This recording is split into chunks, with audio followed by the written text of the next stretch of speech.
Hello guys, in today's video I'm gonna show you how to turn on pronouns hashtag as hashtag on your account on X Twitter. Easy and quick. First, click on your profile and click settings and privacy.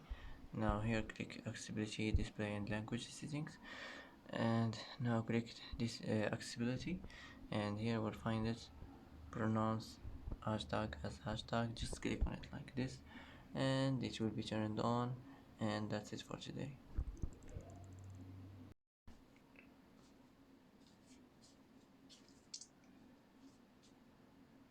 And that's it for today's video. If you like this video, don't forget to like and don't forget to subscribe.